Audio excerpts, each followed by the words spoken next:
Development is dynamic in nature, and its dimensions and direction are highly variable. For overall development process to be successful, it is necessary that all stakeholders involved play their part to the best of their abilities. To highlight the important role of these three sectors, namely corporate, academia, and NPO, in the development process, VYK has launched a new digital series entitled Can Connect. The first of the series features a talk with Dr. Om Prakash Goel, Senior General Manager and Head, Bosch India Foundation, CSR and Skill Development.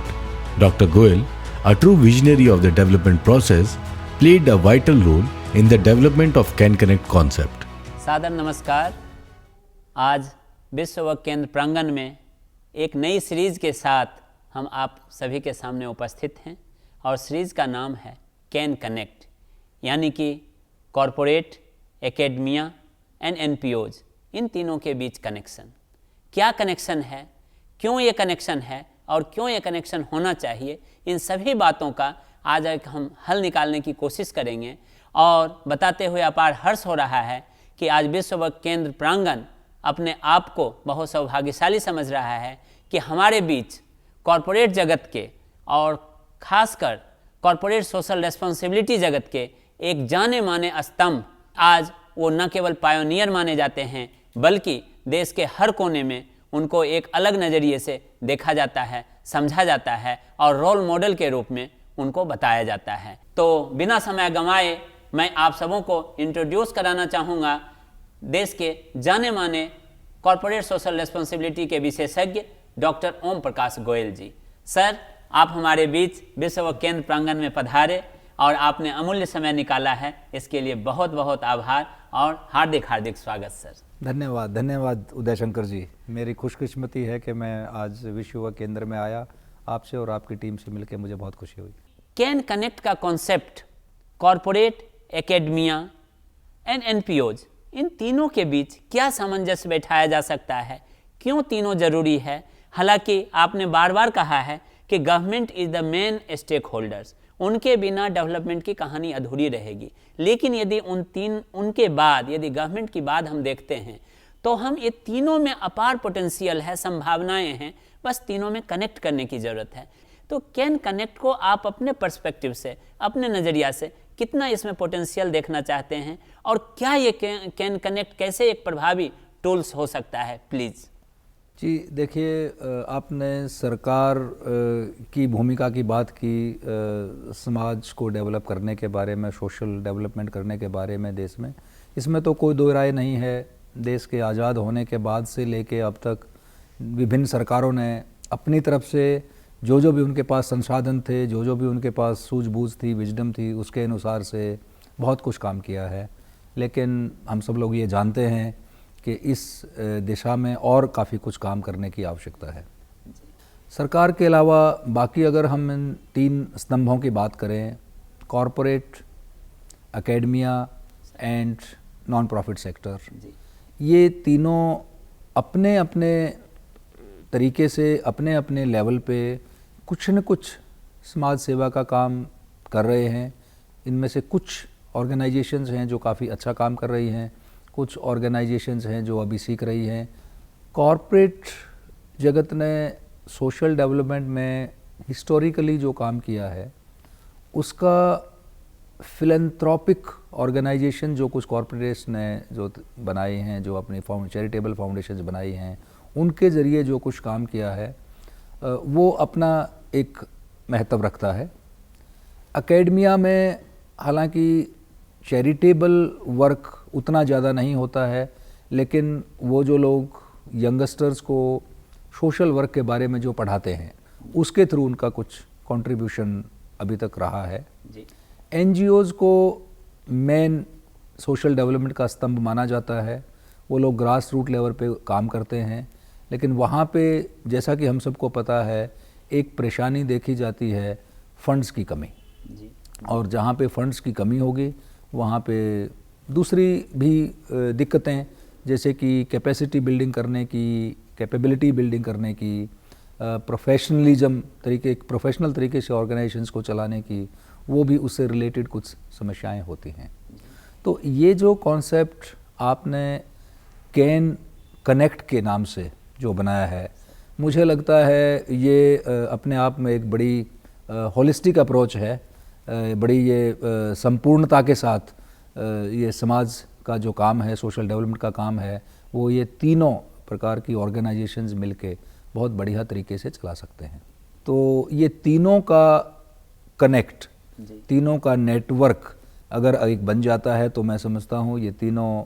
Pillars जो हैं social development के, वो मिलके एक बहुत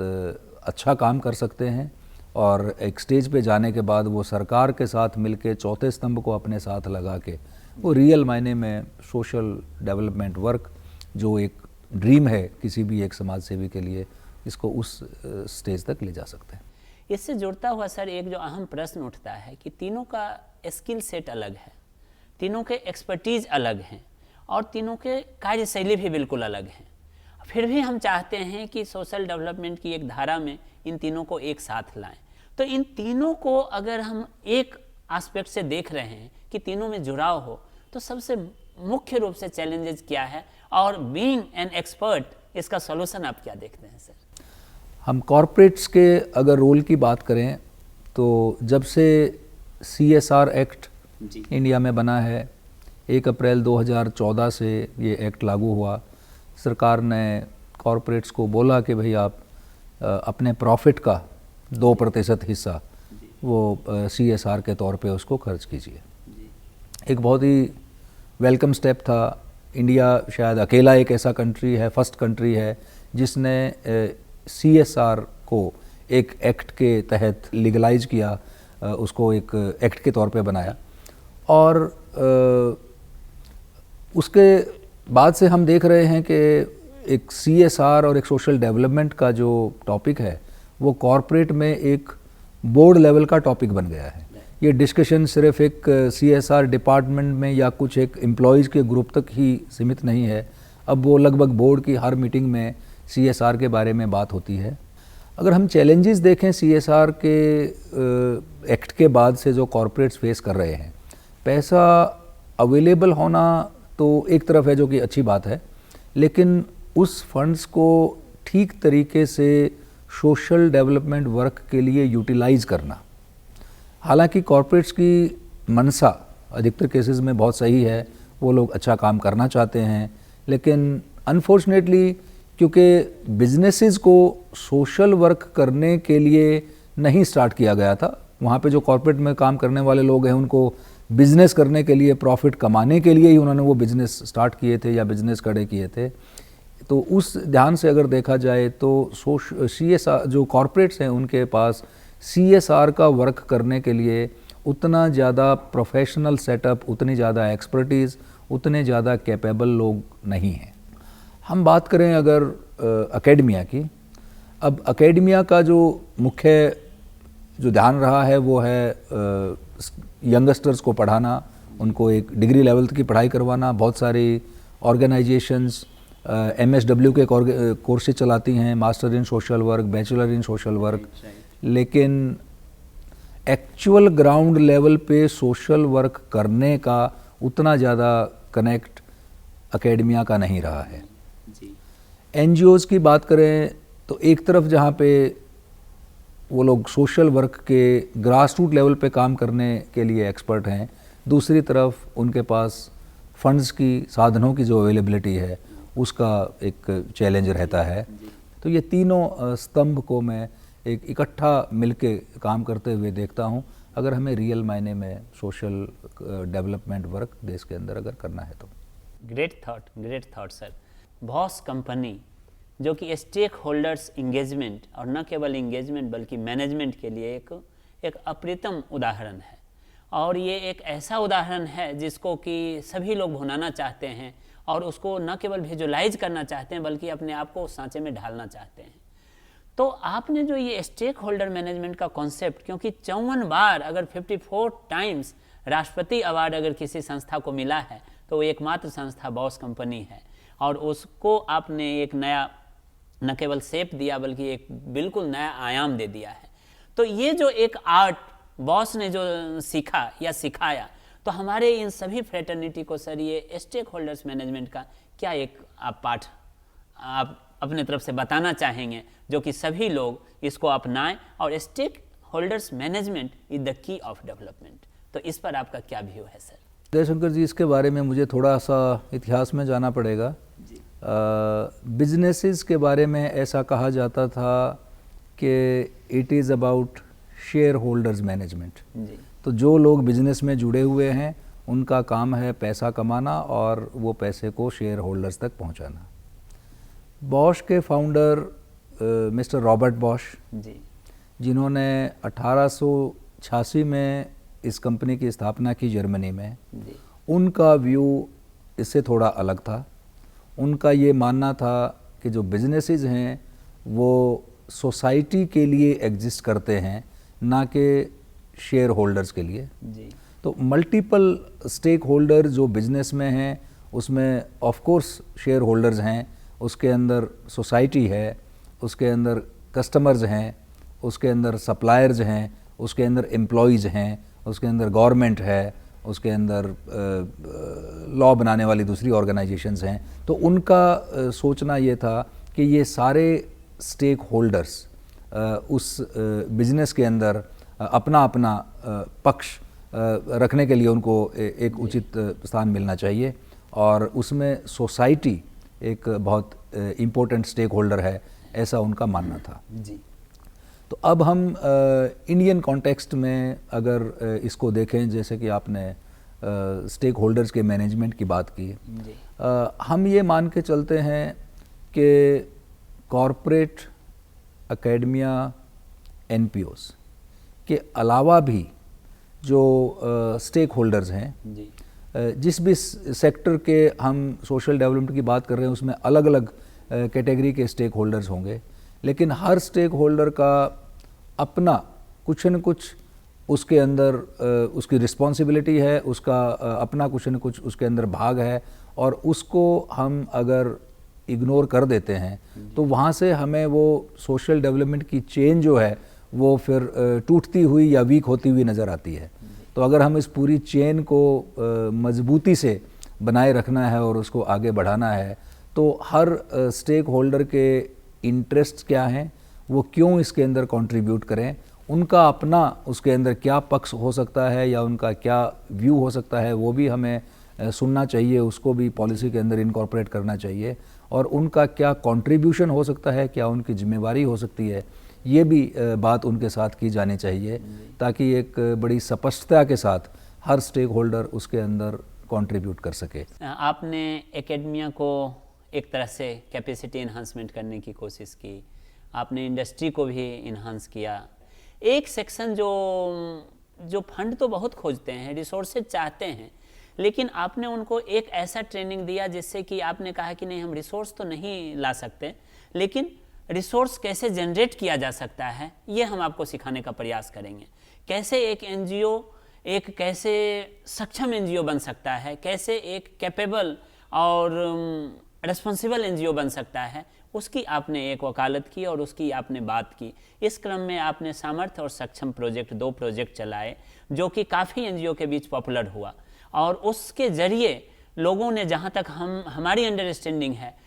NGO के साथियों ने बहुत इसको सराहा कि फर्स्ट टाइम कोई ऐसा कॉरपोरेट उभर कर आए। ऐसे कुछ ऐसे संस्थाएं थे जो एनजीओ को कैपेसिटी एनहांसमेंट करने की काम करते थे, लेकिन फर्स्ट टाइम कोई कॉरपोरेट इतना आगे बढ़कर आए जिसने इस दर्द को समझा कि जब तक एनजीओ कैपेबल नहीं होंगे, जब तक वो एक सामर्थ्यवान नहीं होंगे, तब तक शायद वो अपने रिसोर्स को मोबिलाइज नहीं कर सकते, अपना कैपेसिटी इन्हांस नहीं कर सकते, या कम्युनिटी में उतना बेहतर सेवाएं नहीं दे सकते जितना वो देना चाहते हैं। तो इस पर एक संक्षिप्त आपकी क्या प्रतिक्रिया सर रहेगी, और क्या सोचकर आपने इसको इनिशिएट किया और इस कारवां को कहाँ आगे तक ले जाना चाहते हैं सर? देखिए, एनजीओज़ की कैपेसिटी बिल्डिंग करना, मेरा ऐसा मानना है कि ये कॉरपोरेट्स की जिम्मेवारी है। चाहे कॉरपोरेट्स और एनजीओ आपस में CSR के एक्ट आने के बाद थोड़ी बहुत बात इकट्ठा करना शुरू किए, इससे पहले शायद ज़्यादा एक दूसरे से बात नहीं करते थे, लेकिन एनजीओ सेक्टर के बारे में मेरा ऐसा मानना है कि वो ग्राउंड लेवल पे बहुत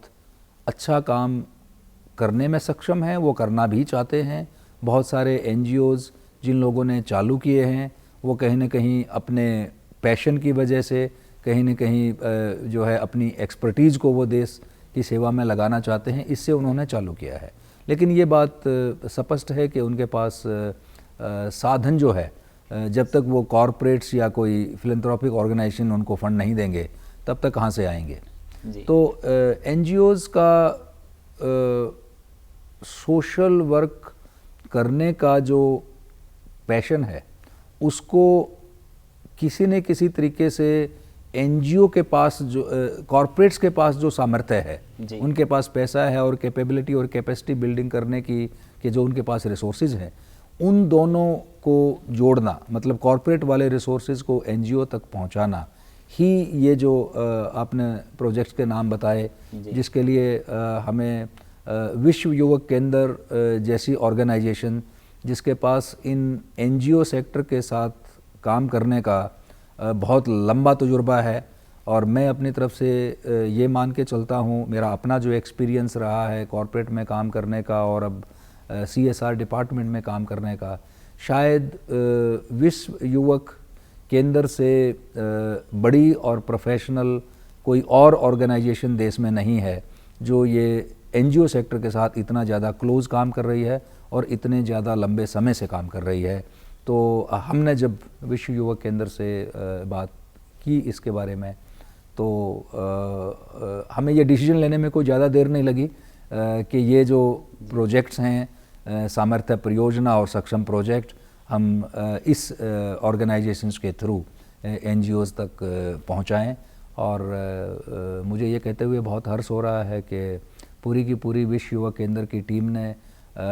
इसके कंटेंट डेवलप करने से लेकर डिलीवरी करने तक और पूरे प्रोग्राम का मैनेजमेंट करने तक इसको इतना ज़्यादा बढ़िया तरीके से इस प्रोग्राम को इम्प्लीमेंट किया कि बॉश को शायद one of the best implementation partner के तौर पे जो विश्व युवा केंद्र मिला है, उसकी मैं कहूँगा कि जितनी प्रशंसा की जाए उतनी कम है। So kind of you sir. आज सर हमारा ये जानना है कि बॉश कंपनी के नज़रिए से तो हम देखें ही, साथ ही साथ डॉक्टर OP गोयल, जिनको कि पूरे अगर स्किल डेवलपमेंट में कॉरपोरेट से अगर लिया गया है, ऐसे तो मिनिस्ट्री के लोग रहते हैं, जॉइंट सेक्रेटरी रहते हैं, सेक्रेटरी रहते हैं, ऐसे लोग उसके गवर्निंग बॉडी में और डिसीजन मेकर्स में हैं, लेकिन उस बोर्ड में अगर स्किलिंग में से पूरे देश में से एक व्यक्ति को लिया गया, वो डॉक्टर OP गोयल जी हैं। कुछ तो खासियत रही होगी, कुछ तो ऐसी बातें रही होगी, कार्यशैली रही होगी। अभी जो हम लोग जिक्र कर रहे हैं इस प्रसंग में कि कॉरपोरेट्स हैं, एकेडमिया हैं और NPOs हैं, इस सभी में कहीं ना कहीं यूथ कनेक्ट हैं और हर जगह यूथ हैं और यूथ एक वाइब्रेंट फोर्स है। तो मैं अगर बोलूं कि ये जो समुदाय में चाहे ग्रास रूट लेवल पर लोग हों, चाहे कॉरपोरेट ऑफिस में बैठ रहे हैं, चाहे इंडस्ट्री में हों, चाहे बड़े बड़े इंस्टीट्यूशन में पढ़ाई कर रहे हों, तो मैं आपके जरिए ये जानना चाहता हूं कि इन समग्र लोगों को, जो चाहे वो कॉरपोरेट से हों, चाहे एकेडमिशियंस हो, चाहे NPO से हों और यूथ हैं, इन सभी लोगों को, सिविल सोसाइटी ऑर्गेनाइजेशंस के इतने लोग बड़े ध्यान से सुनते हैं, आपको समझते हैं, सभी के लिए आप क्या संदेश देना चाहेंगे कि हम इस सारे इफ और बट को, किंतु परंतु को दरकिनार करें और हम एक दृढ़ निश्चय के साथ इन तीनों के बीच कनेक्शन की बात करें, स्ट्रेंथ से स्ट्रेंथ को मिलाएं और आगे बढ़ने का प्रयास करें। इसके लिए डॉक्टर OP गोयल जी के क्या सुझाव हैं और क्या संदेश है? जी, आपने यूथ एक कॉमन कनेक्ट इन तीनों ऑर्गेनाइजेशन के बीच में है, उसके बारे में बात की, जो बिल्कुल सही है कि इस देश की आशाएं इस देश के युवाओं के ऊपर हैं और हम एक यंग कंट्री हैं। फॉर्चुनेटली हमारे पास काफ़ी लार्ज संख्या में यूथ हैं। अगले 10-15 साल तक भी हम एक युवा देश ही रहेंगे, लेकिन जो डेमोग्राफिक डिविडेंड की अगर हम बात करते हैं और देश में जहाँ पे युवा ज़्यादा रहने वाले हैं अगले कुछ सालों तक, उसका एक चैलेंज है कि अगर आप इन युवाओं को रोज़गार नहीं दिला सकें, अगर उनको आप ठीक तरीके की एजुकेशन ना दे सकें तो वो एक देश के लिए, समाज के लिए एक बहुत बड़ा चैलेंज भी बन सकते हैं। तो ये तीनों संस्थाएं, कॉरपोरेट्स, एकेडमिया और एनजीओज मिलके इन युवाओं को इस प्रकार की शिक्षा और स्किल डेवलपमेंट का काम करें कि इन युवाओं को एक उचित प्रकार का रोजगार मिल सके जी। इनको एक डायरेक्शन मिल सके अपने करियर डेवलपमेंट करने के लिए। तो ये मैं समझता हूँ इस देश में सबसे ज़्यादा ज़रूरी काम है, जिसके लिए सरकार अपने तरीके से प्रयास कर रही है। कॉरपोरेट, एकेडमिया और एनपीओज अगर मिलके युवाओं की स्किलिंग का जी। अगर एक बड़ा मिशन चलाएंगे तो मुझे इस चीज़ में कोई शक नहीं है कि हम इस देश को बेरोजगारी रहित देश बना पाएंगे आने वाले समय। क्या बात है सर। सबसे बड़ा समाज का अगर ड्रीम होता है तो हर हाथ को काम, और ये ड्रीम अगर फुलफिल करने में अगर ये तीनों सेक्टर और तीनों आधार स्तंभ जो हैं अगर कारगर हो पाए तो इससे बेहतर कोई बात नहीं हो सकती। आप हमारे विश्व केंद्र प्रांगण में आए, आपने अपना बहुमूल्य समय दिया। हम समस्त कॉरपोरेट के जगत के लोगों के तरफ से, इसके साथ साथ जो एकेडमिशियंस हैं उनके तरफ से, और ये लार्ज नंबर में जो एनपीओज हैं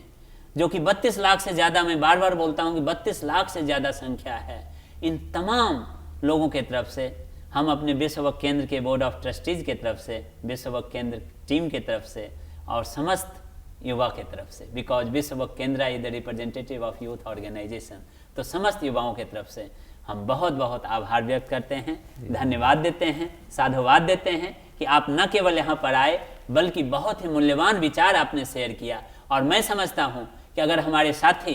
कुछ भी इन विचारों को अपने जेहन में संजोएं और उस पर अमल करने का प्रयास करें तो यदि आप 2 कदम बढ़ेंगे तो सारे कायनात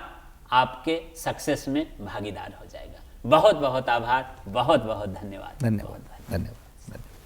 Thanks for watching. For more updates, please subscribe to our official YouTube channel